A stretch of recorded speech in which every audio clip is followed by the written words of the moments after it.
Okay, welcome once again. चला तर आपण सुरू करूया magnetic fields due to the electric current. आपण लास्ट लेक्चरला बायट-सावर्ट्स लॉ बघितलेला होता आणि त्याचे काही ॲप्लिकेशन्स बघितलेले होते, बरोबर. व त्याचे काही मॅग्नेटिक फील्डचे एक्सप्रेशन्स बघितलेले होते. आज थोडंसं आपण एक पुढचा लॉ बघूया जो की बायट-सावर्ट्स लॉसाठी अल्टरनेटिव्ह आहे. Okay, so the law is Ampere's law. Okay, जसा बायट-सावर्ट्स लॉ होता की एका पर्टिक्युलर स्मॉल एलिमेंट आपण घेत होतो आणि त्या स्मॉल एलिमेंटचं आपण काय करायचो, इंटिग्रेशन घ्यायचं.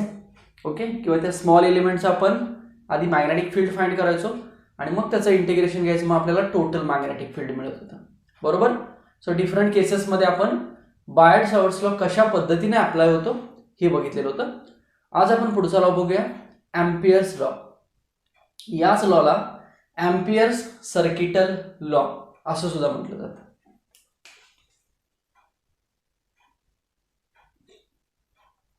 So amperes circuital law simple आहे. जसं बायट-सावर्ट्स लॉची स्टेटमेंट होती सेम तशीच याची स्टेटमेंट आहे. याची स्टेटमेंट एक वेळ सोपी आहे as compared to the Biot Savart's law, कारण बायट-सावर्ट्स लॉ मध्ये बरंच होतं, μ0/4π ideal sine theta upon r square.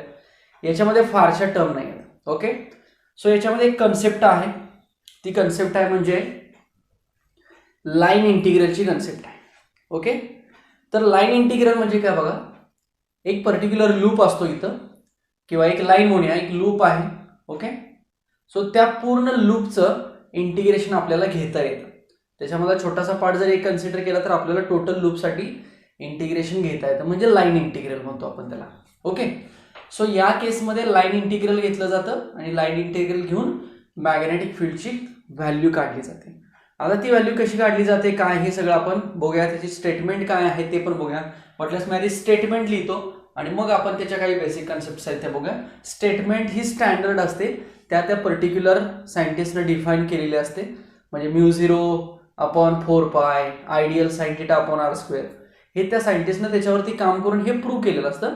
So statement काय आपल्याला डायरेक्ट पहिल्यांदा लक्षात ठेवावं लागेल, पण ती स्टेटमेंट कशी आली काय आली याचं सगळं रिलेशन तिथं असतं. सो एम्पियर सर्किट लॉची स्टेटमेंट काय, तर line integral of B bar dot Diehl bar is equal to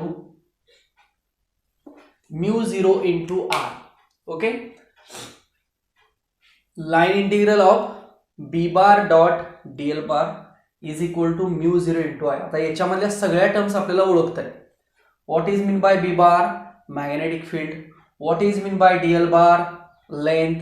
what is mean by μ0, permeability of free space. And I means current.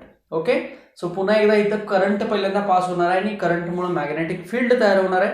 मग ते मॅग्नेटिक फील्ड किती असेल त्यासाठी आपल्याला एम्पियर्स लॉ यूज करायचा. आपण बायट-सावर्ट्स मध्ये पण म्हटलं होतं की एखादा लूप, एखादी वायर घेतली होती, बरोबर, एखादा सर्क्युलर आर्क घेतलेला होता, तर त्याच्यामध्ये करंट पास केला होता, तर मॅग्नेटिक फील्ड बाजूला क्रिएट झालेलं होतं, तर ते एका पर्टिक्युलर पॉईंटचं मॅग्नेटिक फील्ड किती असेल हे आपण बायट-सावर्ट्स लॉमध्ये फाइंड केलं होतं. सेम त्या पद्धतीने आपण इथं हे मॅग्नेटिक फील्ड फाइंड करू शकतो हे बाकीच्या मदतीनं. ओके, मग याच्यामध्ये 3 केसेस आपल्याला बघायचे आहेत. एक इन्फायनाइट लॉंग स्ट्रेट कंडक्टर बघायचा आहे, म्हणजे ही केस आपण बायट-सावर्ट्स मध्ये पण बघितलेली आहे, इथं पण बघायची की जेव्हा याच्यामधनं करंट पास होईल तेव्हा याच्या भोवती काय तयार होतं, मॅग्नेटिक फील्ड तयार होतं. तर एका पर्टिक्युलर पॉईंट पी ला किती असेल आपण लास्ट लेक्चरला बघितलं होतं, सेम तसं पूर्ण त्या सर्कल लूपमध्ये किती असेल किंवा त्या लूपमुळे किती असेल हे आपल्याला इथं बघायचं आहे. दुसरी केस जी बघायची आहे ती सोलेनॉइड, म्हणजे एक सोलेनॉइड आहे. सोलेनॉइड म्हणजे सिलेंडर. सो सिलेंडरला एक वायर वाउंड केलेली आहे, नंबर ऑफ टर्न्स आहेत आणि त्याच्यामधनं करंट पास होतो त्या वायरमुळं. तर त्या सोलेनॉइडच्या भोवती मॅग्नेटिक फील्ड तयार होणार आहे, बरोबर. तर ते मॅग्नेटिक फील्ड किती असेल हे आपल्याला फाइंड आउट करायचं, किंवा त्या सोलेनॉइडच्या आतमध्ये सेंटरला मॅग्नेटिक फील्ड किती असेल, सो हे फाइंड करायचं आहे. तसंच तिसरी टर्म आहे ती आपल्याला टोरॉइड बघायची आहे. सो टोरॉइड मध्ये पण आपल्याला बघायचं आहे की टोरॉइड म्हणजे काय, सिलेंडर, फक्त तो सर्क्युलर शेपमध्ये बेंड केलेला असतो आणि मग त्या पूर्ण टोरॉइडला नंबर ऑफ टर्न्स माउंट केल्या जातील. त्या टर्न्समधनं करंट पास केला जाईल, मग त्याच्यामुळे त्या टोरॉइडच्या बाजूला मॅग्नेटिक फील्ड तयार होईल. तर ते मॅग्नेटिक फील्ड किती तयार होईल हे आपल्याला फाइंड करायचं आहे. सो आपण आज 3 एक्सप्रेशन्स बघणार आहोत. एक पहिलं लॉंग स्ट्रेट इन्फायनाइट कंडक्टरसाठी, दुसरं सोलेनॉइडसाठी आणि तिसरं आहे ते टोरॉइडसाठी बघणार आहोत with the help of Ampere's law. Okay, so this is the statement of the ampere's law. आता ही स्टेटमेंट बघा. सो आपण एक कंडिशन घेऊया. फॉर एक्झाम्पल एक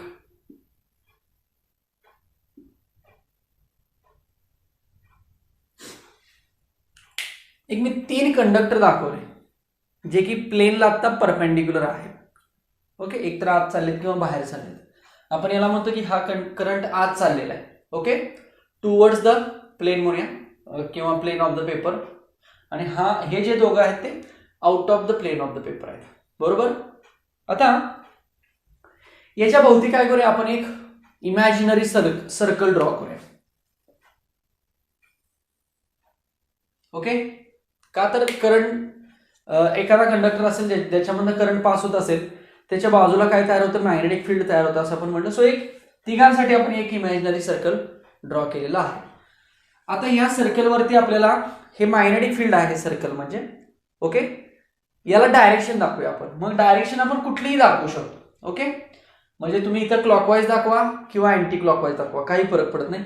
आपण एक अंदाजे कुठली तर दाखवूया, अँटी क्लॉकवाईज दाखवू. फॉर एक्झाम्पल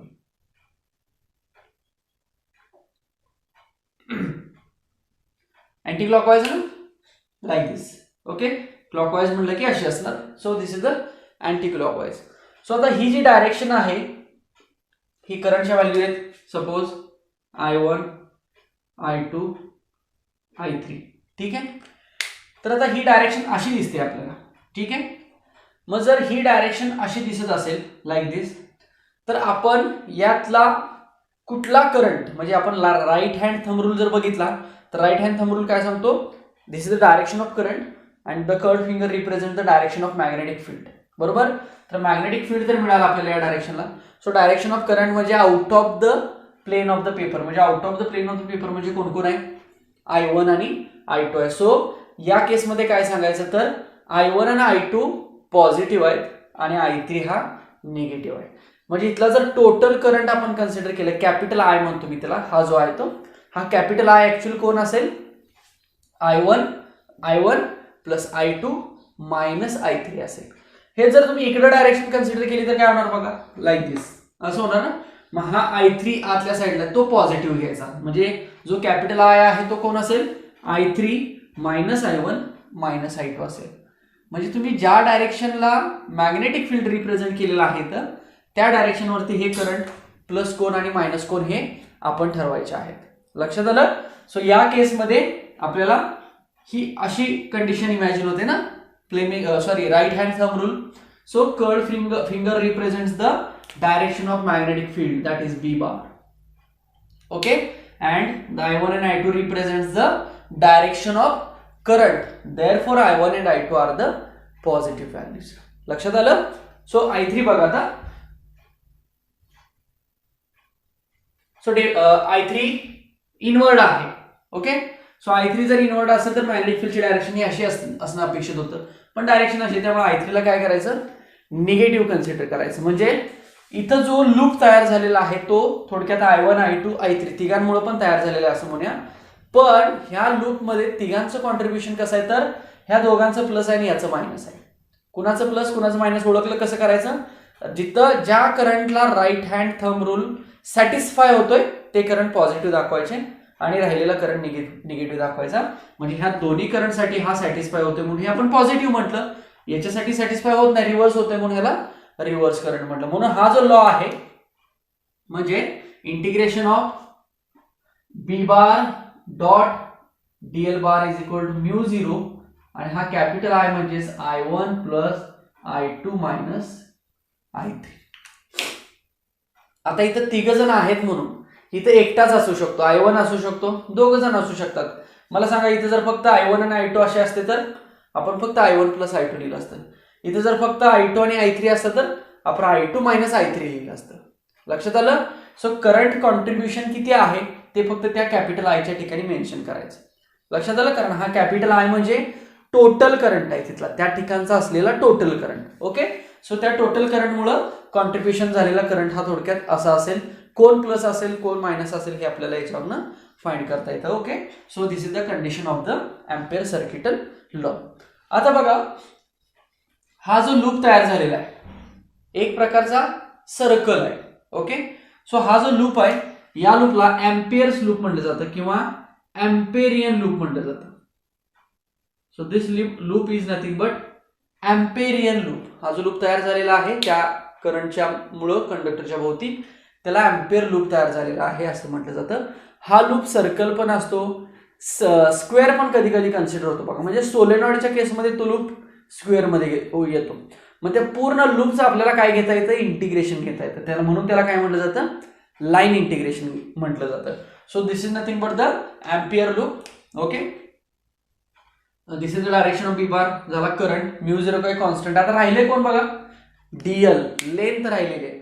सो लेंथचा अर्थ तो जो एम्पियर लूप आहे त्याची डायरेक्शन. मग आता एम्पियर लूप तर कसा दिसतोय आपल्याला, सर्क्युलर दिसतोय बरोबर. मग सर्क्युलर दिसतोय म्हटल्यानंतर आपल्याला प्रत्येक पॉइंटची डायरेक्शन घ्यावी लागेल. म्हणजे फॉर एक्झाम्पल मी जर इथली डायरेक्शन म्हटली, हा एवढा, तर हा कोण झाला, डीएल बार झाला. मग त्याची डायरेक्शन कुठं आहे, इकडं आहे बरोबर. जर मी इथली डायरेक्शन घ्यायची म्हटली तर हा डीएल बार झाला. सो कुठं डायरेक्शन, इकडं आहे. जर इथली घ्यायची झाली तर डायरेक्शन कुठं आहे, इकडं आहे बघा. So all these are the DL bars बरोबर. आणि हे सगळे डीएल बार जर लाईन इंटिग्रल केले तर आपल्याला टोटल लूपची लेंथ मिळणार आहे. सिंपल, लक्षात येते तुम्हाला. ह्याचं माहिती आहे का बघा, समजा एक वायर आहे ज्याची लेंथ आहे कॅपिटल एल. ओके, सो आपण समजा इथे डीएल बार आहे असं कन्सिडर केलं. मग जेव्हा आपण या डीएल बारचं लाईन इंटिग्रल घेऊया तेव्हा आपल्याला काय मिळेल, टोटल लेंथ मिळेल. तसंच ह्या एम्पियर लूपचं जर आपण लाईन इंटिग्रल घेतलं तर आपल्याला टोटल लेंथ मिळणार आहे त्या एम्पिरियन लूपची. मग हा थोडक्यात सर्कल आहे ना. ओके, मग हा सर्कल असेल तर त्याची टोटल लेंथ किती असते, 2πr, that is circumference of the circle. लक्षात येते. सो आपण डिफाईन करू शकतो या पद्धतीनं. सो हा झाला एम्पिरियन लूप, इथे झालं बी बार, इथे झालं डीएल बार आणि हे झाले आतमध्ये करंट झाले. ओके, आता इथे मी बी बार डॉट डीएल बार असं म्हटलेलं आहे. तर बी बार डॉट डीएल बार याच्यावरून आपल्याला इथे लक्षात येते किंवा या डायग्रामवरून लक्षात येते की what will be the direction of B bar and Diehl bar. B बारची आणि डीएल बारची डायरेक्शन कशी आहे हे आपल्याला इथं आता फाइंड करायचं. सो बी बारची डायरेक्शन बघूया. So this is the direction of B bar at this point. At this point direction of b bar is like this. At this point direction of b bar is like this. And at this point b bar is or direction of b bar is like this. Okay. So आपल्याला b bar ची direction समजते प्रत्येक ठिकाणची. Right hand rule ना. So like this. Okay. So curved finger represents direction. Curved finger represents direction. Curved finger represents the direction of magnetic field. So आपल्याला प्रत्येक पॉईंटची magnetic फील्डची डायरेक्शन समजली, प्रत्येक पॉईंटची डीएल बारची डायरेक्शन समजली. मग आपण एक सांगू शकतो की बी बार आणि डीएल बार मध्ये किती अँगल असू शकतो.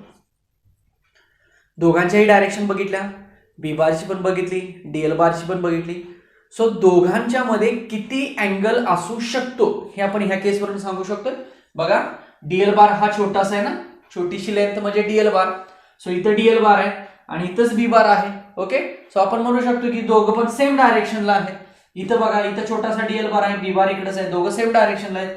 इथं बघा छोटासा डीएल बार आहे, बी बार पण इकडेच आहे, सेम डायरेक्शनला. इथं छोटासा डीएल घ्या, बी बार घ्या, दोघं पण सेम डायरेक्शनला आहेत. मग दोघं पण सेम डायरेक्शनला असतील तर angle between B bar and Diehl bar is, चालेल, 0 डिग्री ना. सिंपल. का तर दोन्ही एकमेकांना पॅरलल वेक्टर्स आहेत. कोण कोण, बी बार आणि डीएल बार. मग दोन्ही जर एकमेकांना पॅरलल असतील तर दोघांच्या मध्ये अँगल किती झाला, सो 0 डिग्री अँगल झाला. इमॅजिन होतंय, लक्षात येते. मग जर इथं 0 डिग्री असेल तर मी इथं बी बार डॉट डीएल बार म्हणलेला आहे. मग 0 डिग्रीसाठी आपण डॉट प्रोडक्ट वापरतो का क्रॉस प्रोडक्ट वापरतो, तर डॉट प्रोडक्ट वापरतो. मग आपण हेच इक्वेशन जे की अँपिअरचं आहे ते असं लिहिलं तर चालेल, B bar dot Diehl bar cos of theta is equal to mu 0 I. So these two are the main definitions of the Ampere's law due to the current I. मग आयच्या ऐवजी तिघ जण असतील तर फक्त ह्या आयला रिप्लेस करायचा तिघांना मिळून I1 I2 minus I3 depend direction. मी आता सांगितलं प्लस मायनस कसं ओळखायचं. कधी कधी फक्त एकच करंट असेल तर फक्त I ठेवायचं. सिंपल. म्हणजे जर स्ट्रेट करंट कंडक्टर असेल किंवा तिथनं पुढच्या ज्या 3 केसेस आहेत ह्या सगळ्यांमध्ये एकच करंट आहे, त्यामुळे पुढचं काही टेन्शन नाही की 2 करंट 3 करंट असतील. आपण फक्त हे इमॅजिन केलं की 2 करंट असतील 3 करंट असतील तर तो जो कॅपिटल आय दिसतोय जो की मेन लॉ मधला करंट आहे तो कसा लिहायचा. सो या पद्धतीने लिहायचं. पण एक करंट असेल तर डायरेक्ट इक्वेशन आपण असं लिहायचं. सो हेच इक्वेशन असं लिहू शकतो. फक्त मी कॉस थिटा घेतलं ना. बट मला सांगा थिटा प्रत्येक वेळेला कसा असणं अपेक्षित आहे, 0 डिग्री असणं अपेक्षित आहे. मग कॉस 0 किती असणार आहे, 1 असणार आहे. त्यामुळे इथनं हा कॉस थिटा निघून जाईल. त्यामुळे हे इक्वेशन पुन्हा आहे तसे येईल. म्हणजे line integral of B bar dot Diehl bar is equal to mu 0 into I. आपण सिंपल असं लिहू शकतो. लक्षात आलं. So this is the statement of the ampere's circuital law. कारण याच्यावरची पुढे आपल्याला अजून ऍप्लिकेशन्स बघायचे आहेत. हा झाला फक्त बेसिक अँपिअर्स सर्किटल लॉ. मग आता याची स्टेटमेंट कशी सांगितली जाते बघा. Line integral of magnetic field with respect to length of Amperian loop किंवा लेंथ ऑफ लूप म्हटलं जातं. So line integral of B bar dot Diehl bar which is equal to the magnetic permeability of free space times the current. म्हणजे mu 0 into I आहे ना, म्हणून म्हटलं जातं की equal to magnetic permeability of the free space times of the current flowing through the wire और toroid solenoid anything कुठला shape असेल तो. So this is the definition of the Ampere's law. आता हीच डेफिनेशन आपल्याला यूज करायची आणि याच्यावरून काही ऍप्लिकेशन्स बघायचे आहेत. ओके. सो बघूया आपण ऍप्लिकेशन्स. हे समजलं असेल इथपर्यंत सगळ्यांना. अँपिअरियन लूप म्हणजे काय, करंट कुठं असतो, मॅग्नेटिक फील्ड कुठं असतं किंवा डीएल कुठं असतं, बी बार आणि डीएल मध्ये अँगल किती असतो, तो तेवढाच का असतो, मग तो असेल तर कॉसच का आलं, या सगळ्या गोष्टी आपण इथं प्रूव्ह करू शकतो किंवा डिफाईन करू शकतो ऍटलिस्ट. ओके. सो आता आपण बघूया ऍप्लिकेशन्स. ऍप्लिकेशन म्हणजे या अँपिअर्स लॉचे उपयोग. जसे की बायर्ड सावर्ट्स लॉचे आपण ऍप्लिकेशन्स बघितले होते.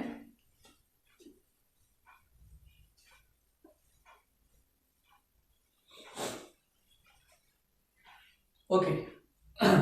So first, okay, magnetic field at a point due to a current carrying long straight infinite conductor. हे एक्सप्रेशन आपण बायर्ड सावर्ट्स लॉ मध्ये पण काढलेलं आहे. सो एक इनफायनाइट कंडक्टर घ्यायचा, त्याच्यामधनं करंट पास करायचा, मग त्याच्याभोवती काय तयार होईल, मॅग्नेटिक फील्ड तयार होईल. मग त्यातला एक पॉईंट पी कन्सिडर करायचा, तिथलं मॅग्नेटिक फील्ड काढायचं आणि पुन्हा त्या टोटल लूपचं किती मॅग्नेटिक फील्ड असेल हे सांगायचं. ओके. सो पहिल्यांदा डायग्राम बघूया आपण. That is infinite conductor. Infinite conductor म्हणजे काय, एक लॉन्ग स्ट्रेट कंडक्टर घेऊया लाईक दिस आणि याच्यामधनं करंट आय म्हणूया, कॅपिटल आय म्हणूया. आता करंट आय फ्लो होत असेल तर याच्याभोवती हे असं मॅग्नेटिक फील्ड तयार होईल. बरोबर. याला सेंटर म्हणूया आणि याला सपोज कॅपिटल आर डिस्टन्स म्हणूया. काय म्हणू शकतो, कॅपिटल आर म्हणू शकतो, स्मॉल आर म्हणू शकतो. ती रेडियस झाली बघा त्या अँपेरियन लूपची. बघा like this. This is the direction of the current. Okay. And this is the direction of the magnetic field. So ही जी मॅग्नेटिक फील्डची डायरेक्शन दाखवलेली आहे आपण तिथं हे अशी म्हणू शकतो. ओके. लक्षात येते. So this is the condition and this is the point. Okay. and we have to find the magnetic field at point P. आता हीच डायग्राम बघा मी अशी दाखवतो. हा जो कंडक्टर आहे ना तो असा out of the plane of paper असं म्हणतो, आपल्याकडे आहे बाहेरच्या साईडला चालू शकतं ना. मी आता असं दाखवलंय ना, उभं दाखवलंय आणि ह्याच्या भोवती मॅग्नेटिक फील्ड तयार झालं असं म्हटलं. हेच मी आता असं दाखवतो. ओके, सो असं दाखवलं तर this is the direction of current. So this is the direction of magnetic field. So जर मी out of plane of paper दाखवलं तर हेच असं होईल ना. So this is the current आणि ह्या करंटमुळे काय तयार झालं, याच्या भोवती बरोबर मॅग्नेटिक फील्ड तयार झालेलं आहे. आणि ही मॅग्नेटिक फील्ड कसं असेल, लाईक दिस. इमॅजिन होतंय, सोपं आहे. So this is the direction of magnetic field B bar, B bar, B bar, and this is also B bar. This is the direction of current, like this. Okay, and this is the direction of magnetic field, anti-clockwise. बरोबर. इथं पण बघा, वरून बघितलं तर आपल्याला anti clockwise दिसतंय ना. म्हणजे ह्या थोडक्यात आपण वरून बघतोय, हे जे आहे ते साईडून बघतोय आपण. ओके, सो हे 2D असल्यामुळे मी असं थोडंसं तिरकं दाखवलं, पण जेव्हा हे वरून बघितलं जाईल तेव्हा आपल्याला असं दिसेल आणि खालून करंट येतोय. बरोबर का. So this is the case. Okay, again here point P and distance R. Okay, आता B बार झाला, पॉइंट P झाला, रेडियस झाली, करंट झाला. आता DL बार दाखवलं पाहिजे. DL बार कुठं असणार आहे सांगा. DL बार याच्यामध्येच कुठेतरी असणार ना, स्मॉल लेंथ DL बार या डायरेक्शनला, किंवा इथं असणार आहे स्मॉल लेंथ DL बार या डायरेक्शनला. सो B बार आणि DL बारची डायरेक्शन कशी असेल, सेम असेल. सेम इथं कुठेतरी DL असेल ना, DL बार. सेम इथं कुठेतरी DL बार असेल, सेम इथंच DL बार असेल. सो B बार आणि DL बार एकाच डायरेक्शनला दिसतात ना. Okay, so we can say that there is a 0 degree angle in between B bar and DL bar. B bar आणि लेंथ मध्ये इथं अँगल किती दिसतोय, 0 दिसत नाही. याच्या आधीच्या केसेसमध्ये बघा, लेंथ मध्ये आणि मॅग्नेटिक फील्ड मध्ये अँगल आपल्याला 90 डिग्री दिसायचा. बरोबर, पण या केसमध्ये काय दिसतोय, अँगल आपल्याला 0 डिग्री दिसतोय. म्हणून तिथं कॉस थीटा फंक्शन आलं होतं एम्पियर्स लॉ मध्ये. मग चला, सो दिस इज डायग्राम. समजली डायग्राम सगळ्यांना. सो आता एम्पियर्स लॉ आपण पुट करूया. सो एम्पियर्स लॉ काय सांगतो, line integral of B bar dot DL bar is equal to mu 0 I, किंवा हेच कॉस थीटा लिहूया, कन्फ्युजन नको. पण शेवटी कॉस थीटा काय होतं, निघून जातो, कारण 0 थीटा किती आहे, 0. But theta is equal to 0, therefore cos 0 is equal to 1 असते. निघून जातो म्हणजे 1 होतो ना. So therefore B bar dot DL bar is equal to mu 0 into I. चालेल. So this is the equation of the ampere's law किंवा equation of the ampere's loop as compare to this diagram. Straight conductor साठीची ही amperes लॉची आपण diagram लिहू शकतो. आता बघा, यातला B बार डॉट DL बार, मी B बार कॉन्स्टंट कॉमन आहे तो बाहेर घेतो. सो B बाहेर घेतो मी असं म्हणतो. सो लाईन इंटिग्रल फक्त कोणाचं घ्यायचं, DL बारचं घ्यायचं. हे म्यू 0 इंटू I आहे तसंच थीटा. चालेल. सो B बार आपल्याला फाइंड करायचं म्हणून तो बाहेर घेतला. सो B लिहिलं किंवा B बार लिहिलं तरी चालेल. So B into line integral of DL bar is equal to mu 0 into I. आता मला सांगा, मगाशी मी म्हटलं DL बार कुठं दिसतोय तुम्हाला, इथं कुठं दिसतोय, किंवा इथं कुठं आहे, किंवा इथं कुठं आहे, इथं कुठं आहे. आपल्याला पॉईंट P घ्यायचं म्हणून हा आपण घेऊया पहिल्यांदा. हे सगळीकडले आहेतच, प्रत्येक ठिकाणी पॉईंट आहे, प्रत्येक ठिकाणी DL बार आहे, पण आता केस आपण इथली घेतलेली. ओके, सो हा DL बार इथं दिसतोय. मग मला सांगा, असे सगळे DL बार जर आपण एकत्र केले तर त्या टोटल एम्पिरियन लूपची, म्हणजे एम्पिरियन लूप कुठं आहे तर हा एम्पिरियन लूप आहे, हा किंवा हा.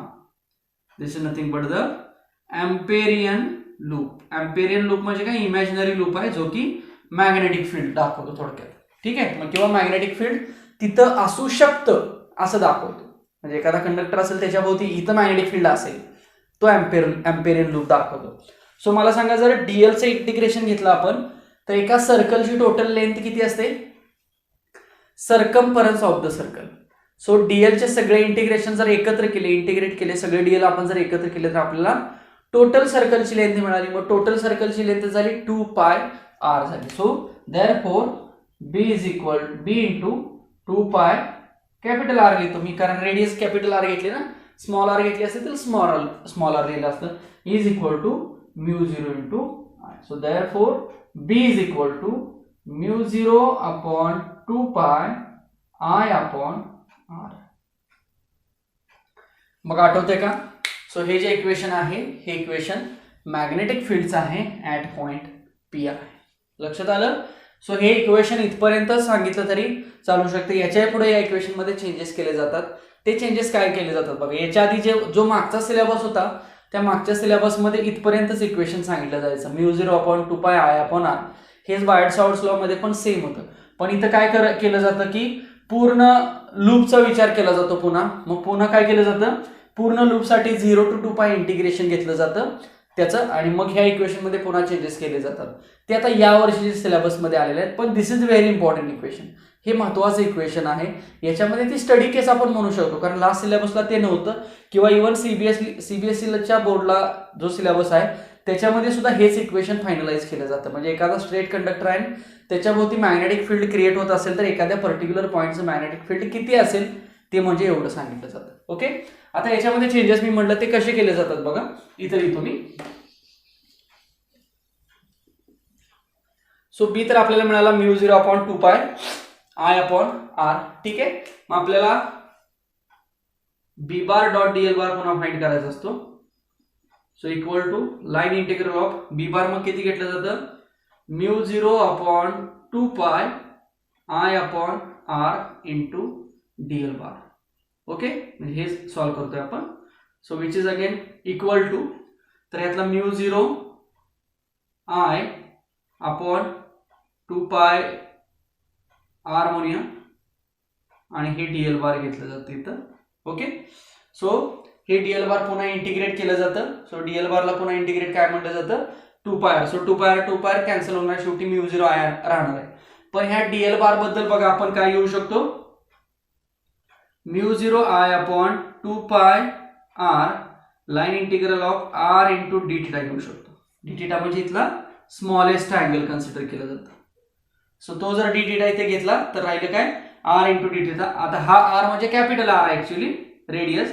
सो हा r कॅन्सल होतो. सो μ0i/2π आणि लिमिट 0 to 2π, कारण टोटल सर्किटचं लिमिट घ्यायचं 0 पासून पूर्ण सर्कल. सो थिटाचं इंटिग्रेशन थिटा असतं. So 0 to 2π. सो हे जर इंटिग्रेशनचा नियम माहिती आहे का, अप्पर लिमिट पुट करायचं मायनस लोअर लिमिट पुट करायचं. सो अप्पर लिमिट थिटाच्या ठिकाणी 2π पुट करा. सो 2π ला 2π कॅन्सल होणार. So μ0i. सो ही व्हॅल्यू पुन्हा एवढी घेतली जाते. याला सुद्धा b बार म्हटलं जातं.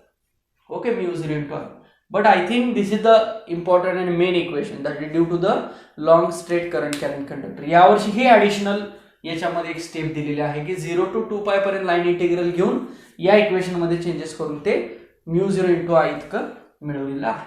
लक्षात आलं. So this is our first application of the ampere's law, that is magnetic field at a point due to a current carrying long straight infinite conductor. समजलं, लक्षात आलं. आता सेम असंच आपण magnetic field due to the solenoid बघूया, as well as magnetic field due to the toroid बघूया.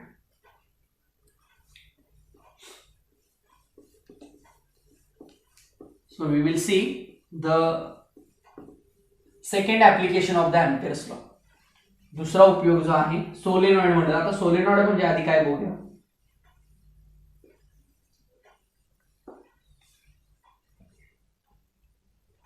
Solenoid म्हटलं मी. So मी heading लिहितो पहिल्यांदा. Magnetic fields due to a long solenoid. काय बघा शब्द, solenoid. Magnetic field due to long solenoid. आता solenoid म्हणजे काय, तर सोलेनॉइड म्हणजे जनरली एक सिलेंडर कन्सिडर केला जातो. सिलेंडर, मग सिलेंडर माहिती आहे आपल्याला सिलेंडर कसा होता. हा पेन जो आहे it look like the cylindrical shape. Okay, so solenoid म्हणजे काय बघा, एक हा असा सिलेंडर असतो लाईक दिस, असं आपण म्हणूया. दिस इज द सिलेंडर. आणि या सिलेंडरच्या भोवती काय केलं जातं, वायर टर्न केली जाते, गुंडाळली जाते. त्याची डायग्राम आपण पुढे ड्रॉ करूया. बुकमध्ये एक डायग्राम दिलेली ती तुम्हाला दाखवतो. सो याच्याभोवती वायर टर्न केली जाते आणि याच्यामधून करंट पास केला जातो. मग करंट पास केला जातो म्हणजे करंट इथं म्हणूया आपण पास केला, आत गेला करंट, इथून बाहेर आला, पुन्हा इथं आत गेला, पुन्हा बाहेर आला. सो इकडले सगळे पॉइंट्स असणार आहेत ते कसे, इनवर्ड असणार आहेत. आणि हे सगळे पॉईंट असणार आहेत हे कसे आउटवर्ड असणार आहेत. इमॅजिन होतं इथपर्यंत. मग आता ह्याच्यामध्ये lines of force magnetic lines कशा असतील तर इकडून इकडं, म्हणजे साऊथ टू नॉर्थ, इकडे नॉर्थ आणि पुढे नॉर्थ टू साऊथ, हे अशा लाईक दिस. डायरेक्शन समजते का बघा. बाहेर नसतात त्या नॉर्थ टू साऊथ ना, आणि आतमधनं असल्या की त्या साऊथ टू नॉर्थ म्हटल्या जातात. लक्षात येते. म्हणजे ह्या आतमध्ये लाईक दिस आणि ह्या बाहेरून आलेल्या म्हणजे अशा. थोडं लक्षात येते. सो इथं जर म्हटलं तर आपण ह्या अशी डायरेक्शन झाली आणि इथं म्हटलं तर आपण ही अशी डायरेक्शन झाली. ओके. सो क्लॉकवाईज म्हटलं की साऊथ ना, अँटी क्लॉकवाईज म्हटलं की नॉर्थ. सो ही एक डायग्राम आपल्याला सोलेनॉइडची दिली जाते. बट आपल्याला मेन जी डायग्राम जी की ह्या एक्सप्रेशन साठी लागणार आहे ती डायग्राम कशी असेल बघा. तर हा सोलेनॉइड आणि ह्याला ही वायर अशी टर्न करायची. जस्ट इमॅजिन करा बघा मी काय केलं. एक सोलेनॉइडला वायर टर्न केली आणि त्या वायर मधून काय केलं, करंट पास केला आय. मग आता हा करंट असा गेला इकडे, असा गेला बरोबर. सो करंट जातोय बाहेर येतोय, जातोय बाहेर येतोय, म्हणजे थोडक्यात हे गेला बाहेर आला, गेला बाहेर आला. मग आत गेला म्हणजे क्रॉस दाखवतो आपण आणि बाहेर आला म्हणजे डॉट दाखवतो आपण. सो ही झाली डायग्राम. ओके. आता ह्या सोलेनॉइडच्या भोवती मॅग्नेटिक फील्ड तयार होणार आहे. मग मगाशी मी म्हटलं की जे मॅग्नेटिक फील्ड तयार होतं ते एम्पेरियन लूपच्या मदतीने दाखवलं जातं. मग आता इथं एम्पेरियन लूप कसा असतो बघा. तर सोलेनॉइडच्या आतमध्ये सुद्धा एम्प्टी स्पेस आहे. ओके. ॲज वेल एज सोलेनॉइडच्या बाहेर सुद्धा स्पेस अवेलेबल आहे. म्हणून काय होतं की ह्याचा जो एम्पेरियन लूप आहे तो सर्क्युलर शेपमध्ये न येता, आता बघा ह्या लाईन्स अशा आहेतच बरोबर, इकडून पण गेलेल्या आहेतच. काय म्हटलं मी, ह्या लाईन्स अशा आहेत, इकडून पण गेल्यात, किंवा इकडची साईड घ्या, ह्या लाईन्स अशा आहेत, इकडून बाहेर पडलेत. सो मॅग्नेटिक लाईन्स दोन्ही बाजूला आहेत. ओके. मग दोन्ही बाजूला एम्पेरियन लूप न दाखवता फक्त सिमेट्री वाईज एका बाजूला दाखवला जातो एम्पेरियन लूप या केसमध्ये. मग तो एम्पेरियन लूप कसा दाखवला जातो, तर ह्या आतनं चाललेल्या लाईन्स आहेत, ह्या बाहेर गेल्या, ह्या बाहेर गेल्या आणि ह्या अशा एकमेकांना मिळाल्या. म्हणजे सोलेनॉइडचा जो एम्पेरियन लूप आहे तो कसा दाखवला बघा, तर स्क्वेअर किंवा रेक्टँग्युलर शेपमध्ये दाखवला त्या सोलेनॉइडच्या एका बाजूला. लक्षात आलं. सो एका साईडला जो लूप दाखवला तो एम्पेरियन लूप झाला. म्हणजे हा जो होता तो कन्वर्ट केला याच्यामध्ये. ऍक्च्युली हा असंच लाईन्स असतात असं नाही, लाईन्स ह्या कॉन्सेंट्रिक सर्कल्स प्रमाणे असतात ना, फक्त त्या लाईन्सला अॅनालॉगस किंवा त्या लाईनला पॅरलल असलेला एक शेप ड्रॉ केला आणि त्याला एम्पेरियन लूप म्हटलं. सो आता ह्या सोलेनॉइडचा हा झाला एम्पेरियन लूप. ओके. सो याला आपण नाव देऊया इथं ए बी सी आणि डी म्हणून. चालेल का बघा. सो आता हा झाला एम्पेरियन लूप. म्हणजे आपल्याला जे काही लाईन इंटिग्रल घ्यायचं आहे ते लाईन इंटिग्रल घेताना आता ह्या टोटल एम्पेरियन लूपचा काय करायचं, विचार करायचा. म्हणजे थोडक्यात आपल्याला सोलेनॉइडच्या आतमध्ये किती मॅग्नेटिक फील्ड तयार होतं, इकडे किती मॅग्नेटिक फील्ड तयार होतं, इकडे किती तयार होतं, इकडे किती तयार होतं, याचा अंदाज आला. हेच इकडं असणार आहे बरोबर. हा जो शेप आहे सोलेनॉइडचा हा जसा वरती आहे तसाच तो खाली सुद्धा असणार आहे. पण खालचा काय इथे घेतलेला नाही हे तुम्हाला शेवटी कळेल. म्हणजे कुठला तरी एकच घेऊन सॉल्व्ह करायचं असते हे तुमच्या लक्षात येईल. ओके. सो आपण आता काय केलं, फक्त वरचा जो शेप आहे तो इमॅजिन केला, त्याला एम्पेरियन लूप म्हणूया. So this is nothing but the Amperian loop. Amperian loop for the solenoid. समजलं इथपर्यंत. आता आपल्याला काय करायचं आहे की लाईन इंटिग्रल घ्यायचा आहे आणि लाईन इंटिग्रलसाठी आपण सगळ्या एम्पेरियन लूपचा विचार करतो. मगाशी कसं सर्कलचा विचार केला तसा आता इथे या रेक्टँग्युलरचा विचार करायचा. म्हणजे ए टू बी चा विचार करायचा, बी टू सी चा करायचा, सी टू डी चा करायचा, as well as D two A चा करायचा. ओके. आता आपण लिहूया एम्पेयर्स लॉ. एम्पेयर्स लॉ काय आहे, integration B bar dot Diehl bar cos theta is equal to mu 0 I. तिथे करंट आय एकच आहे ना, त्यामुळे म्यू 0 आय फक्त राहणार आहे. बरं शेवटी आता म्हणजे तिथं मायनस यायला पाहिजे. कोण, हे मायनस येणार आहे. ओके. मायनस म्हणजे निगेटिव्ह झालं थोडक्यात. ॲज वेल ॲज ह्या ज्या लाईन्स आहेत ह्या सोलेनॉइड पासून थोड्याशा जास्त अंतरावरती आहेत, इथून इकडे आहेत ना, म्हणजे इथं C2D मध्ये जे असणारं मॅग्नेटिक फील्ड आहे ते थोडंसं वीक असेल. मग वीक असेल म्हणजे त्याची व्हॅल्यू निगेटिव्ह आहे, त्याची व्हॅल्यू कमी आहे. मग जर व्हॅल्यू कमी असेल, निगेटिव्ह असेल, वीक असेल तर आपण ते निग्लेक्ट करू शकतो. म्हणून त्याला पण आपण काय म्हणू शकतो, zero. We can imagine zero म्हणू शकतो. ओके. पुन्हा D2A घ्या, पुन्हा D2A परपेंडिक्युलर. सो पुन्हा cos 90 म्हणजे पुन्हा फॅक्टर काय झाला, झिरो झाला. इज इक्वल टू काय असणार आहे, म्यू झिरो आय. म्हणजे टोटल एम्पेरियन लूप मध्ये कुठली साईड इफेक्टिव्ह दिसते, फक्त A to B, का तर ती सोलेनॉइडच्या आतमध्ये आहे. लक्षात आलं. सो आता फक्त आपल्याला एवढं सॉल्व्ह करावं लागेल, A to B चं इंटिग्रेशन घ्यावं लागेल. सो देअरफॉर B बाहेर घेतो मी, integration A to B dl bar is equal to mu zero into I. Okay. So therefore B into integration of dl bar म्हणजेच काय, कॅपिटल L ना, is equal to mu zero into. कळतंय. याच्यामध्ये अजून मी चेंजेस करतो, इथे लिहितो. So therefore B is equal to mu zero I upon L. चालेल का, चालेल. आता हे झाले एक एक्सप्रेशन.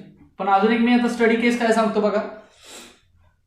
नंबर ऑफ टर्न्स आहेत ना, number of turns, n number of turns आहेत, कॅपिटल N म्हणूया आपण, capital N are the number of turns. Okay. मग नंबर ऑफ टर्न्समुळे काय होतं, तर करंटची व्हॅल्यू वाढते. जेवढ्या नंबर ऑफ टर्न्स जास्त असतात तेवढी करंटची व्हॅल्यू वाढते. म्हणजे हा जो करंट आहे तेवढ्या पटीने वाढणार आहे. म्हणजेच हे इक्वेशन काय येणार सांगा, for number of turns B is equal to mu zero N I. म्हणजे करंटची व्हॅल्यू काय झाली, एकच टर्न असते तर करंटची व्हॅल्यू आय असते, दोन टर्न असली करंटची व्हॅल्यू डबल होते, तीन असेल तिप्पट होते. मग जर एन असतील तर नंबर ऑफ टर्न्स करंटची व्हॅल्यू तेवढ्या पटीने वाढणार, म्हणजे एन आय होणार. सो इक्वेशन काय मिळालं, B is equal to mu zero N I upon N. This is the standard equation. Okay. हेच इक्वेशन असे लिहिलं जातं, इथं लिहितो B is equal to mu zero small N I. कुणाच्या ऐवजी काय लिहिलं बघा सांगा, B is equal to mu zero small N I, where small is nothing but n upon L, number of turns per unit length म्हणू शकतो. म्हणजे number of turns upon length. Therefore किंवा since small n is equal to capital N upon capital L. Number of turns divided by length of the solenoid. Number of turns per unit length त्याला म्हटलं जातं. म्हणजे small n म्हणजे काय, capital N upon capital L. हे लक्षात ठेवा व्यवस्थित, कारण हे टोरॉइडसाठी पण आपल्याला लागणार आहे. So this is the final equation, mu zero N I upon L. ह्या नंबर ऑफ टर्न्स असतात, ही त्या लेंथ ऑफ सोलेनॉइड असते किंवा त्यातली एक पर्टिक्युलर लेंथ दिली जाते. This is nothing but the current. So हेच आपण स्मॉल n लिहू शकतो, आणि स्मॉल nचा अर्थ काय झाला, capital N upon capital L झाला. So these are the expressions of the solenoid किंवा expressions of the magnetic field due to the long solenoid. समजलं, लक्षात आलं. आय होप की हे समजलं असेल, कारण अजून एक टोरॉइडचं आहे, सेम याच पद्धतीने आपल्याला ते जावं लागेल. सो आपण तिसरं ऍप्लिकेशन बघूया. बघा सगळ्यांमध्ये B बार डॉट DL बारचा वापर केलेला आहे, लाईन इंटिग्रल वापरलेला आहे. वाटल्यास मी हे दोन फॉर्म्युला आहे तसे ठेवतो इथं, हा इथं लिहितो खाली वाटल्यास.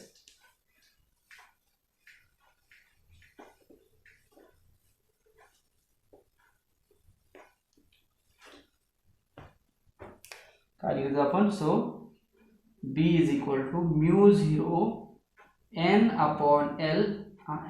हे एक्सप्रेशन आपल्याला आलेलं होतं, बरोबर ना.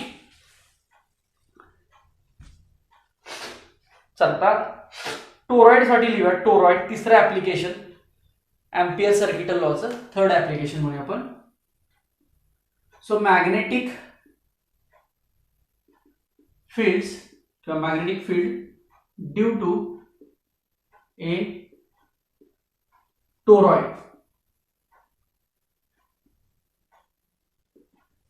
आता सोलेनॉइड म्हणजे समजलं आपल्याला. सोलेनॉइड म्हणजे काय, एक सिलेंडर मासा असेल, असं असेल, कसाही असेल. मी जर आता हा सिलेंडर बेंड केला आणि बेंड करून तो जर सर्कलमध्ये तयार केला, सर्क्युलर शेप तयार केला, म्हणजे टू व्हीलरच्या टायरच्या आतमध्ये जी इनर ट्यूब असते ना, ती ट्यूब कशी असते, सर्क्युलर शेपमध्ये असते, गोल असते, बरोबर. किंवा रिंग असते का, रिंग जी सॉलिड रिंग असते, किंवा जी जाड रिंग असते ती सिलेंड्रिकल असते आणि ती अशी सर्क्युलर शेपमध्ये केलेली असते, त्या शेपला काय म्हटलं जातं, टोरॉइड म्हटलं जातं. म्हणजे टोरॉइड म्हणजे काय, लाईक दिस, एक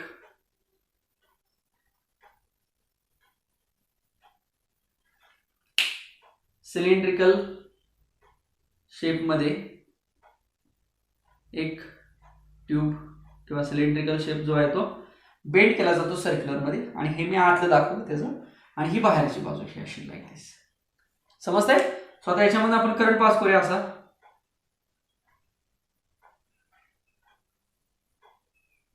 नंबर ऑफ टर्न्स आल्या बघा पुन्हा तिथं होत्या जशा, कॅपिटल एन म्हणूया आपण त्याला.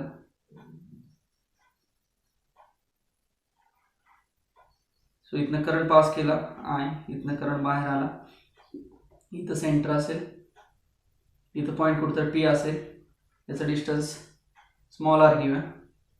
कसे घ्या, एन म्हणजे नंबर ऑफ टर्न्स घेऊया. दिस इज द टोरॉइड. ओके. आणि आता थोडक्यात याच्या आतमध्ये तयार झालेलं आहे त्याला आपण काय म्हणू शकतो, एम्पेरियन लूप म्हणू शकतो. चालेल. आणि तिथं पॉईंट पी आहे, आणि पुन्हा सगळं आपल्याला काय करायचं आहे, मॅग्नेटिक फील्ड फाइंड करायचं. सो ही झाली डायग्राम सिंपल टोरॉइड. आता पुन्हा लिहा ampere's law, integration of B bar dot Diehl bar cos theta is equal to mu zero I. आता पुन्हा इथं करंट एकच आहे त्यामुळे म्यू झिरो आय आहे तसंच ठेवा.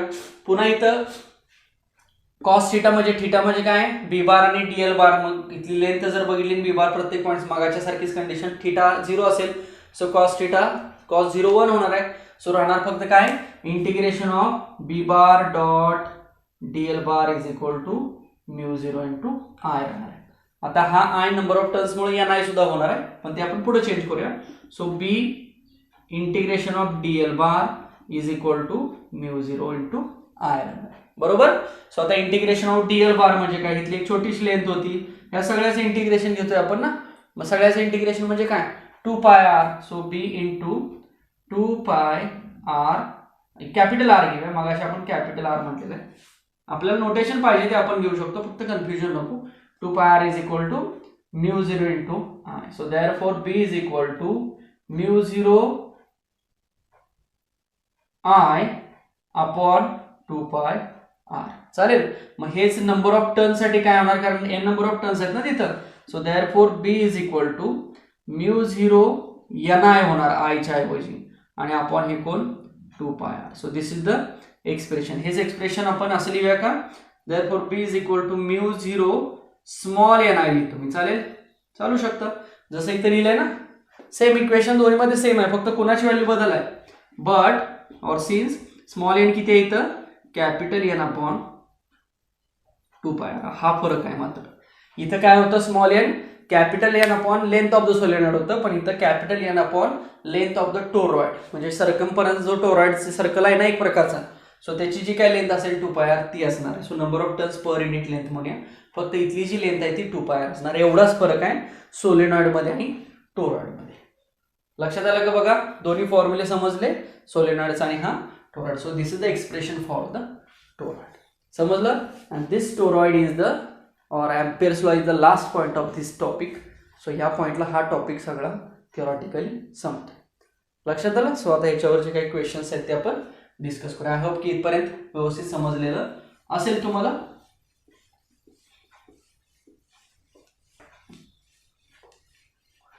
सो तिन्ही ऍप्लिकेशन्स बघितले आपण एम्पियर सर्किट लॉचे. एक स्ट्रेट कंडक्टर, एक सोलेनॉइड आणि एक टोरॉइड. प्रत्येकाचं मॅग्नेटिक फील्ड बघितलं किती येतं ते. चल क्वेश्चन्स बघूया आपण. Okay, first question. A long solenoid has 200 turns per centimeter and carries a current of 2.5 ampere. The magnetic field at its center is, options was 3.14 into 10 raised to minus 2, 6.28 into 10 raised to minus 2, 9.42 into 10 raised to minus 2 and 12.56 into 10 raised to minus 2. So B काढायचा आहे. Weber per metre square मध्ये सगळे unit आहेत, त्यालाच Tesla म्हटलं जातं. आणि प्रश्न आहे तो सोलेनॉइडशी रिलेटेड आहे. सो सोलेनॉइडचे गिवन पॉइंट्स पहिल्यांदा बघूया. सो कॅपिटल एन मला सांगा 200 टन्स. नंबर ऑफ टन्स किती आहेत? 200 आहेत. पर सेंटीमीटर म्हणलेलं आहे. मग सोलेनॉइडला आपण लेंथ म्हणतो ना, सो पर सेंटीमीटर म्हणजे थोडक्यात 1 centimetre. So this is the length of the solenoid. Carries a current of 2.5. So I is equal to 2.5 ampere and we have to find mu 0 दिलेला आहे बघा ब्रॅकेट मध्ये, दिला नसला तरी 4 pi into 10 raised to -7 weber per metre square सुद्धा त्याचं unit, किंवा इथे याचा युनिट म्हणे आपण. Okay, mu 0. सो ह्या व्हॅल्यूज दिलेल्या त्यांना आपल्याला विचारले what is the magnetic field. So formula काय सांगा, देअरफॉर फॉर्म्युला म्यू 0 NI घ्यायचा. पण एन ची व्हॅल्यू दोन्ही केसमध्ये सोलेनॉइड मध्ये N/L असते आणि टोरॉइड मध्ये N/2πr असते. सो N/L करा इंटू I. सो म्यू 0 किती आहे? 4 pi into 10 raised to -7 into number of turns किती आहेत? 200 अपॉन 1 सेंटीमीटर आहे ना, म्हणजे 10 raised to -2 metre. So 10 raised to -2 metre आणि इंटू करंट किती आहे? 2.5. आय होप की हे तुम्हाला सॉल्व्ह करता येईल. तुमच्या जर काय लॉग टेबलच्या जर काय तशा शंका असतील तर तशा कळवा. वाटल्यास लॉग टेबलचा एखादा सेशन मी सेपरेट घेईन जर गरज पडत असेल तर. पण आता ठीक आहे, तुम्हाला लॉग टेबल सुरुवातीला झाला असेल असं मी कन्सिडर करतोय, कॅल्क्युलेशन्स येत आहेत असं कन्सिडर करतोय, म्हणून मी इथपर्यंतच ठेवतो. नाही हेही सॉल्व्ह करायचं म्हटलं तरी करता येते. So this is the value. So B is equal to answer is what 6.28. आता हे सॉल्व्ह करायचं तुम्ही 6.28. तेवढा वेळ आपल्याला इथे घालवायचा नाही, पुढचे MCQ कव्हर करायचे. So 6.28 into 10 raised to -2 weber per metre square. This is the final answer. Option B option 6.28 into 10 raised to -2. बघा लक्षात आलं का? बघा काय केलं, सिंपल सोलेनॉइडची कन्सेप्ट आहे आणि सोलेनॉइडचाच फॉर्म्युला आहे.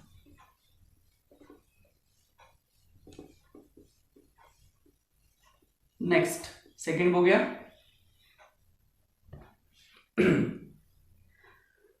The average radius of toroid. So टोरॉइडचं घेतलंय आपण. Average radius of toroid made on a ring of non magnetic material is 0.1 meter and it has 500 tons. If it carries 0.5 ampere current, then the magnetic field produced along its circular axis inside the toroid will be. So आता जसं आपण solenoid वापरला तसं same आपल्याला तिथं toroid वापरायला लागेल. So given points लिहा. कॅपिटल एन किती दिले बघा 500 टन्स. देन रेडियस किती दिलेली आहे करंट 0.1 एम्पियर दिलेले आहे. Radius 0.1 metre, current 0.5 ampere and we have to find the B. So मगाशी फॉर्म्युला काय मी सांगितलं, टोरॉइड साठी कसं लक्षात ठेवायचा, B is equal to mu 0 NI लिहायचं इथं.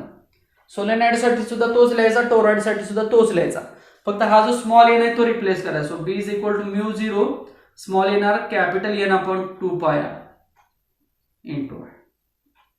ओके, सो तुमच्याकडे आता सगळ्या व्हॅल्यूज आहेत. म्यू 0 म्हणजे किती पुट करायचं, 4 pi into 10 raised to -7 put करायचं. नंबर ऑफ टर्न्स पुट करा 500, कॅपिटल R पुट करा 0.1, करंट पुट करा 0.5. इथं कन्वर्जन करायची गरज नाही, सगळे मीटर एम्पियर सगळे SI युनिट मध्ये दिलेले आहेत. So answer 5 into 10 raised to -4 आहे. So 5 into 10 raised to -4 that is D option आहे बघायचा. सो हे सॉल्व्ह करा. So D option B is equal to 5 into 10 raised to -4 tesla म्हणूया किंवा वेबर पर मीटर स्क्वेअर, पण इथे देताना टेस्ला दिलेला आहे. So 5 into 10 raised to -4 Tesla is the answer. Okay, next. Two solenoids having lengths L and 2L, capital N and L and 2L. Question दिसतोय का बघा. And the number of loops capital N and 4n. Number of loops म्हणजे number of turns म्हणून आपण. Both have the same current, करंटची value मात्र same आहे. Then the ratio of magnetic field will be. बघा सोलेनॉइडचंच एक्झाम्पल आहे, फक्त रेशो विचारलेला आहे. म्हणजे एका सोलेनॉइडच्याच कंडिशनमध्ये दोन पार्ट्स दिलेत किंवा दोन कंडिशन दिलेले आहेत. सो सोलेनॉइडचा फॉर्म्युला काय असतो, B is equal to mu zero capital N upon L into I. Okay, पण याच्यामध्ये आता मात्र हा म्यू झिरो आणि आय कसा असणार आहे, दोघांसाठी कॉन्स्टंट असेल, फक्त एन आणि एल काय होणार आहे, व्हॅरी होणार. सो देअरफॉर आपण असं लिहूया B is directly proportional to N upon L. This is main equation or relation B आणि एन आणि एल मधलं. सो देअरफॉर हेच मी असं लिहू का मग, B1 is directly proportional to N1 upon L1 and B2 is directly proportional to N2 upon L2. चालेल, दोन इक्वेशन्स लिहूया, दोन डिवाइड करूया. Therefore B1 upon B2 is equal to N1 upon N2 आणि L2 upon L1. बघा B1 आणि B आणि number of turns मध्ये डायरेक्टली रिलेशन आहे आणि B आणि लेंथ मध्ये इनवर्स रिलेशन आहे. आता मला फक्त सांगा N1 N2 ची कंडिशन काय दिलेली आहे. त्यातला N1 जो आहे तो N म्हणले आणि N2 आहे तो 4n म्हणलेला आहे. आणि लेंथची कंडिशन काय दिलेली आहे, पहिली लेंथ आहे ती L दिलेली आहे आणि दुसरी लेंथ आहे ती ट्वाइस L दिलेली आहे. बघा, सो याच्यामध्ये तुम्हाला पुट करायचं आहे, N1 दिलेला आहे नंबर ऑफ लूप्स N आणि N2 दिलेला आहे ते नंबर ऑफ लूप्स 4n आणि L1 म्हणलेला आहे लेंथ L आणि L2 म्हटलेला आहे लेंथ ट्वाइस L. सो या सगळ्या व्हॅल्यू तर तुम्हाला पुट करायच्या आहेत. So B1 upon B2 find करायचं आहे. सो आन्सर 1 अपॉन 2 येते. You can put this value here. Cancel होतील टर्म्स आणि राहणार आहे काय, फक्त 1 अपॉन 2 राहणार आहे, म्हणजे ऑप्शन ए राहणार आहे. लक्षात येते का बघा. So this is the question related to the once again सोलेनॉइडशी संबंधित आहे हा प्रश्न. सिंपल. आता ह्या व्हॅल्यू तुम्ही याच्यामध्ये पुट करा आणि हे आन्सर येतं आहे बघा. सो ऑप्शन याच्यामध्ये 1 अपॉन 2 म्हणजे ए ऑप्शन दिलेला आहे तो करेक्ट असेल. लक्षात आलं. So this is the third question related to the solenoid. हा एक थोडासा वेगळा वाटला दोन केसेसमध्ये म्हणून मी तो सांगितला. Next,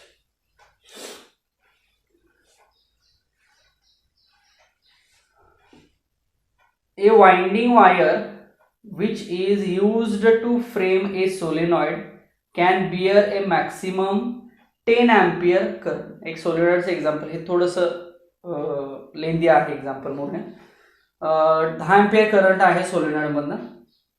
if length of solenoid is 80 centimeter, सोलेनॉइडची लेंथ दिलेली आहे, and it's a cross sectional area is 3 centimeter. 3 आहे का, yes 3 centimeter. Then required length of winding wire is. Winding wire जी आहे ना, जी गुंडाळलेली वायर आहे, ती वायर किती लागेल सोलेनॉइडसाठी. बघा, म्हणजे सोलेनॉइडची लेंथ माहित पाहिजे आपल्याला, सोलेनॉइडचा एरिया माहित पाहिजे, म्हणजे आपण काय करू शकतो की किती वायर गुंडाळली जाऊ शकते हे आपण फाइंड करू शकतो. आणि तेच विचारलेलं आहे की लेंथ ऑफ द वायर, म्हणजे थोडक्यात आपण काय म्हणूया की सोलेनॉइडची जी लेंथ असते ती किती असते, कॅपिटल एल असते, बरोबर. आणि सोलेनॉइडचा जर एरिया बघितला तर एरिया आपण कसा करणार, 2πr म्हणतो ना एका साईडनं जर बघितलं तर. ओके, मग नंबर ऑफ टर्न्स किती असतात, कॅपिटल एन असतात. ओके, मग एक नंबर ऑफ टर्न असेल तर वायरची लेंथ किती झाली, 2πr इंटू 1 झाली. दोन नंबर ऑफ टर्न्स असतील तर 2πr इंटू 2 झाली. मग अशा जर n नंबर ऑफ टर्न्स असतील तर 2πr इंटू n. सो ही झाली लेंथ ऑफ द, त्यात वाइंडिंगची लेंथ झाली. लक्षात येते. सो आपल्याला फाइंड थोडक्यात करायचं आहे 2πr म्हणजे काय, एरिया, आणि कॅपिटल एन म्हणजे काय, नंबर ऑफ टर्न्स. मग तेवढ्याचं जर मल्टिप्लिकेशन केलं तर आपल्याला total length of the winding मिळेल. म्हणजे वाइंडिंग वायर किती, बघा लक्षात येते का. हा सोलेनॉइड आहे सपोज, ठीक आहे, इथं रेडियस आहे कॅपिटल आर. सो ह्याचा एरिया किती झाला, 2πr झाला. ठीक आहे, मला सांगा जर फक्त एकच टर्न असते तर टोटल किती वायर लागली असते, तर 2πr इतकी लागली असते ना लेंथ एवढी. दोन टर्न्स असत्या तर 2 इंटू, पण जर n नंबर ऑफ टर्न जर अशा असतील तर 2πr इंटू एन, ह्याला म्हणायचं लेंथ. पण कसली length? Length of winding, total wire जी काही वाउंड केलेली आहे त्याची लेंथ झाली 2πr इंटू कॅपिटल एन. मग आता इथं आपल्याला बघूया की कॅपिटल एन दिलाय का. सो इथे कॅपिटल एन दिलेलं नाहीये बघा, बी दिलेला आहे. ओके, सो बी दिलेला आहे, लेंथ दिलेली आहे, करंट दिलेला आहे, पण कॅपिटल एन दिलाय का? नाही दिला. सो आपला सोलेनॉइडचा फॉर्म्युला काय? B is equal to mu zero capital N upon, sorry toroid आहे ना, सॉरी सोलेनॉइडच आहे. So N upon L into I. So mu zero N I किंवा mu zero N upon L into I. So आता याच्यामध्ये तुम्ही बघा, तुम्हाला बी ची व्हॅल्यू दिलेली आहे, दॅट इज 0.2. बरोबर आहे का बघा, 0.2. Yes. Then mu zero 4π into 10⁻⁻⁷. N आपल्याला काढायचं आहे, तसंच ठेवूया. करंट किती दिलेला आहे? 10 अँपियर. Yes, 10 ampere. आणि अपॉन लेंथ किती दिलेली आहे? 80 सेंटीमीटर, म्हणजेच 80 into 10⁻⁻². So you can find N from this value. हे माहिती आहे का सॉल्व्ह करायला? बघा कसं, या सगळ्या व्हॅल्यूज आता एका साईडला घ्यायच्या, एन एका साईडलाच ठेवा, याच्यावर तुम्हाला एन मिळेल. सो एन हा इथं तुम्ही पुट करा. ओके, एन पुट केला की तुम्हाला 2πr इंटू एन पुट करू शकताय. आता आर ची व्हॅल्यू जी आहे ती आर ची व्हॅल्यू तुम्हाला दिली आहे का बघा, रेडियस म्हणलेलं आहे बघा 3 centimeter. Okay, so 2πr 3 centimeter, 3 into 10⁻⁻² आणि कॅपिटल एन. सो हे सॉल्व्ह करायचं आहे तुम्हाला. This will be your answer. Capital N इथं तुम्हाला मिळेल. कॅपिटल एन कसा आला? आपला सोलेनॉइडचा जो बेसिक फॉर्म्युला आहे तो फॉर्म्युला घेतला, कॅपिटल एन इथं काढला, कॅपिटल एन काढा, तो इथे कॅपिटल एन 2πr ला पुट करा. कन्सेप्ट समजली का बघा? जर एक वाइंडिंग असेल तर किती वाइंडिंग लागलं? तर फक्त 2πr लागेल ना. बघा मला सांगा, जर मी तुम्हाला म्हटलं की एक सर्क्युलर वायर तयार करा, सर्क्युलर वायर तयार केली, त्याची लेंथ किती आहे म्हटलं तर काय होणार? 2πr. अशा 2 वायर तयार करा म्हटलं की 2 इंटू 2πr. अशा 3 वायर करा म्हटलं की 3 इंटू 2πr. वाइंडिंग वाढत चालले ना. सो एन नंबर ऑफ असेल तर एन इंटू 2πr. आणि हे आपल्याला काढायचं total length of the winding wire. मग त्यातला एन आपण काढला ह्या आपल्या बेसिक सोलेनॉइडच्या फॉर्म्युल्यावरनं, एन इथं पुट केला आणि हे सॉल्व्ह केलं की आपल्याला आन्सर मिळते 2.4 into 10⁻³ 2.4 into 10⁻³ metre. This is the answer and option is C. दिसतंय का बघा सगळ्यांना? ओके, मला थोडे याचे नंबर्स आहेत ते व्यवस्थित दिसले झाले. So 2.4 into 10⁻³ metre is the answer for this question. लक्षात आलं का काय काय केलं किंवा सोलेनॉइडची फॉर्म्युला यूज करून? मेन कन्सेप्ट ही आहे, तुम्हाला लेंथ वाइंडिंगची विचारलेली जाते. Next, a toroid of n turns means radius capital R and cross sectional radius it carries a current I. एक टोरॉइडचा theoretical point आहे, एक बघूया.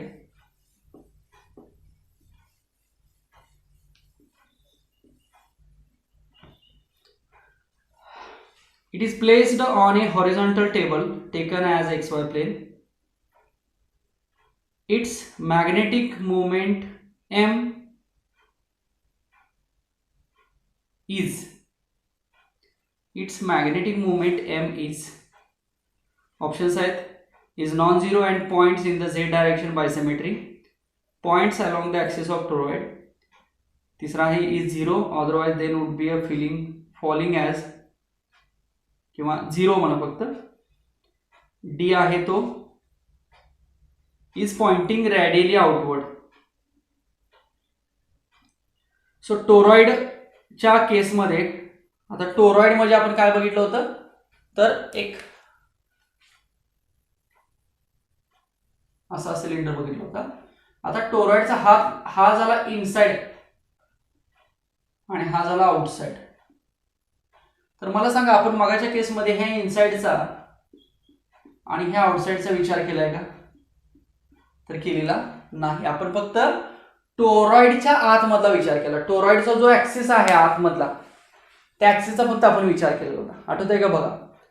जसं की सोलेनॉइडच्या पण आतमधल्या ऍक्सिसचा विचार केला. बाहेरचं मॅग्नेटिक फील्ड वीक होतं, ते आपण 0 केलं होतं. टोरॉइडमध्ये पण आतमध्ये एक जागा आहे, बाहेरमध्ये पण एक जागा आहे. पण टोरॉइडच्या आतमधल्या जागेचा आपण विचार केला होता. सेंटर मगाशी घेतला होता का, डॉटेड लाईन काढलेली होती. सो टोरॉइडच्या आतमधला, पण इथं काय म्हटलंय की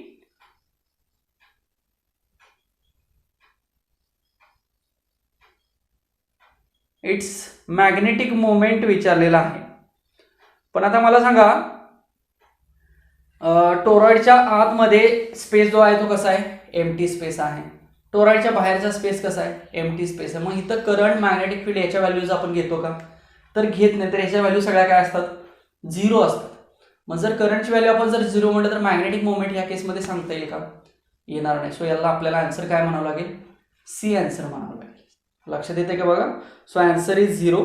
याचं एक्सप्लेनेशन पण आहे. For any point inside the toroid, आतला पॉईंट असेल, इनसाइड म्हणजे कुठला, इथला, ॲज वेल एज आउटसाइडचा पार्ट असेल तर त्याच्यामध्ये आपण मॅग्नेटिक फील्डचा कन्सर्न किंवा इलेक्ट्रिक फील्डचा कन्सर्न घेत नाही. त्यामुळे तिथं करंट किंवा मॅग्नेटिक फील्ड ह्या गोष्टी कशा असतील, 0 असतील. सो आपण आन्सर काय सांगू शकतो, 0 सांगू शकतो. So option is C is correct.